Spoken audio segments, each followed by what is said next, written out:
Next section हमारे पास है बच्चे statement and comment in JS. अब स्टेटमेंट और कमेंट के बारे में अगर हम देखें तो सबसे पहले हम लोग ये समझते हैं कि स्टेटमेंट जो है वो हम लोग कहते किसको है। अब यहाँ देखें सेक्शन नंबर 4 हमने बनाया, ठीक है। इसके अंदर सबसे पहले बच्चे पहले हम देखते हैं कि प्रोग्राम किसको कहते हैं। प्रोग्राम भी हम एक रोबोट को कह सकते हैं जिसके पास हार्डवेयर नहीं होता। अब कैसे, आप देखो रोबोट अगर आप समझो तो रोबोट क्या होता है आपके पास बच्चे, आपके पास रोबोट यही होता है ना कि आप उसको जो काम कह रहे हो, आप उसको इंस्ट्रक्शंस दे रहे हो, आप उसको जो समझा रहे हो, आपको पहले से उसको समझाना पड़ता है आपने ये काम करना है। बस फर्क ये है कि उसको हम लोगों ने एक उसका हाथ बनाया हुआ है, ठीक है, उसके पास देखने के लिए आईज है, ये सारी चीजें हैं। लेकिन प्रोग्राम के पास हार्डवेयर नहीं है, बाकी सारी चीजें भी तो वही है ना, कि वो वही टास्क जो है वो परफॉर्म करता है जो हम प्री डिफाइन उसको कोडिंग के अंदर बता देते हैं। लेकिन ह्यूमन हेल्प बाद में वो ह्यूमन हेल्प से नहीं लेता, बाद में वो हमें बस उसकी आउटपुट देता है। रोबोट भी यही करता है। अगर आपको पता हो तो रोबोट के अंदर भी एक प्रोग्राम जो है वो डिजाइन किया गया होता है, ठीक है। अब यहाँ पे आप देखो कि स्टेटमेंट क्या बोलते हैं। अगर हमने किसी को कोई टास्क देना होता है तो हम लोग उसको इंग्लिश के अंदर देते हैं। फॉर एग्जाम्पल अगर मैं किसी को कहूँ जाओ बाहर से जाके आप फ्रूट्स लेके आओ या फूड लेके आओ, कुछ भी, तो एक बच्चे को क्या समझाया जाएगा कि आप पहले ड्रेसअप होगे, फिर आप एटीएम पे जाओगे, फिर आप मनी विड्रॉ करवाओगे, फिर आप वहां से फूड खरीदोगे, फिर आप घर वापस आ जाओगे। मतलब हम उसको स्टेप बाय स्टेप एक एक चीज बच्चे को सिखाई जाती है तो उसके अकॉर्डिंग वो वर्क करता है। तो आप यही समझो कि प्रोग्राम भी आपके पास ये चीज होती है कि एक आपने बच्चा है जिसको कोई आपने सिखाना है, बिल्कुल स्टार्टिंग से आपने उसको सिखाना है और स्टेप बाय स्टेप सिखाना है, ठीक है। और वो जो है उसको सीख के फिर आपको परफॉर्म करके दे रहा है, ठीक है। अब यहाँ पे अगर हम देखें तो मैं अगर हमारा वीएस कोड ओपन करूं, ठीक है, तो हम जो वर्क कर रहे थे बच्चे आपके पास, आप देखो मैं यहाँ पे अब हमारा जो सेक्शन था, सेक्शन नंबर 4, ये वाला फोल्डर जो है मैं यहाँ पे ओपन करूंगी। आप देखिए यहाँ से मैंने ड्रैग एंड ड्रॉप कर दिया इसको। तो यहाँ पे हम क्या करेंगे अब, आप देखो मैंने यहाँ पे क्या किया, मैंने यहाँ पे एक न्यू फाइल बनाई सबसे पहले, index.html, ठीक है। और यहाँ पे आपको मैंने बताया था कि आपने इवेंट एब्रीवेशन का यूज करके यहाँ पे एंटर प्रेस कर देना है, तो आपके पास ये क्या हो जाएगा, ये आपके पास कोड आ गया। अब मैं H1 लिख रही हूँ, टैब प्रेस कर रही हूँ और यहाँ पे मैं नमल टेक्निकल ऑर्गेनाइजेशन लिख देती हूँ, फाइल को सेव कर दिया, ठीक है। अब यहाँ पे मुझे जेएस का यूज करना है, मैंने आपको बताया था आप अलग से फाइल को यूज करो। यहाँ पे एक फोल्डर बनाएंगे जेएस का, जावास्क्रिप्ट का, ठीक है। इसके अंदर राइट क्लिक करके हम न्यू फाइल बना देंगे और इधर हम लिख देंगे file1.js, एंटर कर दिया, ठीक है। अब हमें क्या करना है, इस फाइल को इस फाइल के साथ लिंक करवाना है, तो हम यहाँ पे क्या करेंगे, हम यहाँ पे स्क्रिप्ट टैग का यूज करेंगे, इधर जाके हम सोर्स लिख देंगे, ठीक है।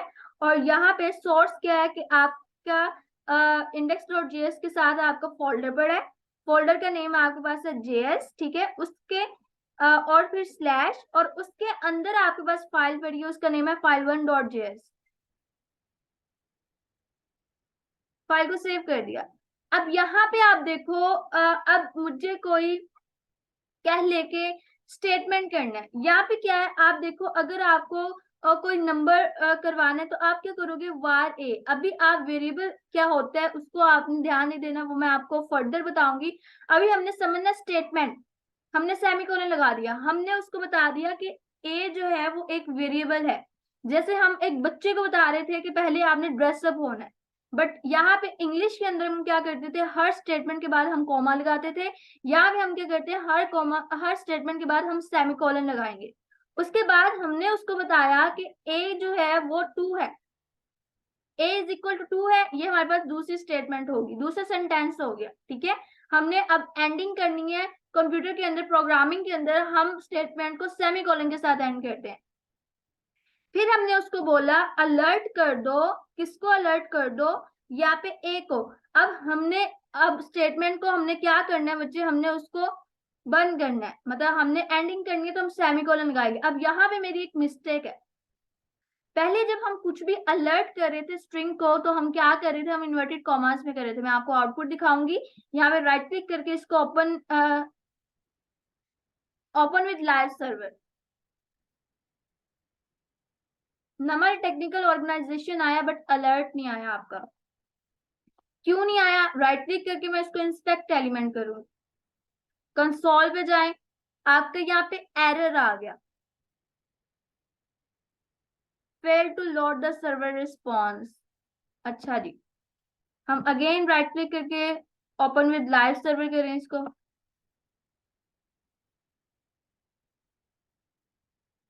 अभी हम चेक कर लेते हैं, यहाँ पे देखिए बच्चे हमने फाइल 1 नहीं लिखा, फाइल 1.js, ठीक है, फाइल को सेव कर दिया। अब यहाँ पे मैं इसको रिफ्रेश करूं, अब आप देखिए यहाँ पे आपको अलर्ट करके क्या दे रहा है, ए कर रहा है।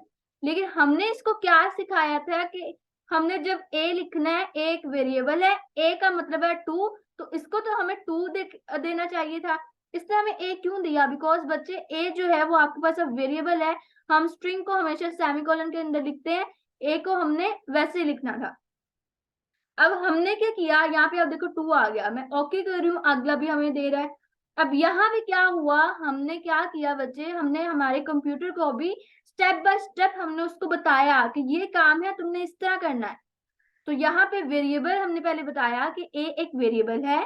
अब ए क्या है, वो 2 है, ए का मतलब है 2। अब जब भी अलर्ट करवाओ ए तो उसका मतलब ए का मतलब है 2, तो हमें आपने 2 वैल्यू देनी है, ठीक है। अब यहाँ पे क्या होता था, जब हम इंग्लिश लिखते थे हम अगली स्टेटमेंट के बाद नेक्स्ट स्टेटमेंट जो है वो स्टार्ट कर देते थे, ऐसे ही है हमारा पैराग्राफ बनता था। फाइल को सेव करें, रिफ्रेश करें, इस तरह भी आपको आउटपुट आ रही है, ये देखें आ रही है ना आउटपुट। अब इसका इस तरह हम लिख सकते हैं लेकिन हमें लिखना नहीं है, बिकॉज बच्चे आप देखो, जब आप खुद देखो थाउजेंड ऑफ लाइंस का आप अगर कोड कर लोगे आपको खुद प्रॉब्लम होगा। हमें रीडेबिलिटी के लिए हर स्टेटमेंट को, एक जो हमने उसको इंस्ट्रक्शन दी उसको हम बोलते हैं कि ये हमारे पास स्टेटमेंट है, एक स्टेटमेंट को हमने क्या करना है, हमें एक लाइन के अंदर लिखना ताकि हमारी कोड जो है वो रीडेबिलिटी उसकी ज्यादा हो। ठीक हो गया। अब उसके बाद हमारे पास सेकंड जो हमारा आज था वो था कमेंट्स के बारे में। अब कमेंट्स के बारे में अगर देखा जाए तो कमेंट क्या चीज होती है, आप देखो यहाँ पे मैंने लिख दिया कि मैंने ये अलर्ट क्या करवाएगा, पॉपअप ओपन विथ 2। अब यहाँ पे हमने क्या किया, फाइल को सेव करते हैं, हमने यहाँ पे जस्ट इंग्लिश के अंदर जैसे हम लिखते हैं हमने एक स्टेटमेंट दी, ठीक है। अब यहाँ पे अगर मैं रिफ्रेश करूं आपको पॉपअप नहीं आया, राइट क्लिक करके इंस्पेक्ट एलिमेंट करें तो यहाँ पे कंसोल पे जाए, आपको एरर आ गया। अब जो आपके पास जावास्क्रिप्ट है वो क्या कर रहा है, वो आपकी जो इंग्लिश है उसको एरर कर रहा है क्योंकि वो उसको समझता नहीं है, ठीक है। हम इसको कमेंट आउट करेंगे। अब कमेंट आउट क्या होता है कि आप कोई भी ऐसी चीज जो आप इंग्लिश में बताना चाह रहे हो आप उसको जावास्क्रिप्ट अंडरस्टैंड नहीं करता, आप उसको कमेंट आउट कर दोगे। अब कमेंट आउट के लिए क्या होता है कि आप यहाँ पे डबल स्लैश लगा दोगे, ये हो गया आपका सिंगल लाइन कमेंट। रिफ्रेश किया, ये देखें अब आपका उसने पॉपअप हमें दे दिया, ऐसा ही है। अब उसके बाद आपके पास होता है बच्चे मल्टी लाइन कमेंट। अब यहाँ पे आप देखो मल्टी लाइन कमेंट क्या होता है, फॉर एग्जाम्पल यहाँ पे मैं लिख दूं नमल टेक्निकल ऑर्गेनाइजेशन।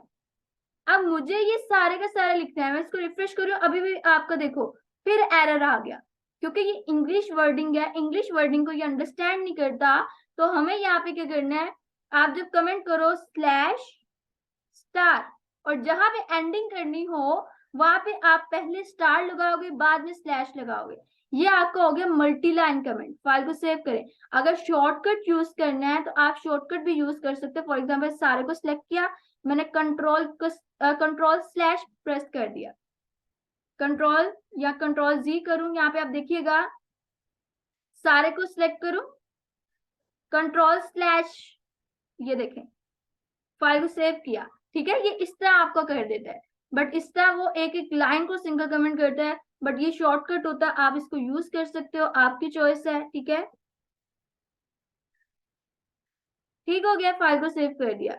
अब ये क्या हो गया, ये आपके पास कमेंट्स होता है। अब कमेंट्स किस चीज के लिए यूज करते हैं बच्चे, जब आप टीम वर्किंग के अंदर वर्क करते हो, आप देखो आप हर सेक्शन का काम करके आप उसको कमेंट में बता देते हो कि मैंने यहाँ पे ये काम किया है। अक्सर आप जब अपना कोड बाद में ओपन करो, आपको आप सारे का कोड नहीं पढ़ोगे, एक एक लाइन नहीं पढ़ोगे, आप जस्ट कमेंट्स पढ़ोगे, आपको पता चल जाएगा मैंने इस सेक्शन में ये काम किया हुआ है।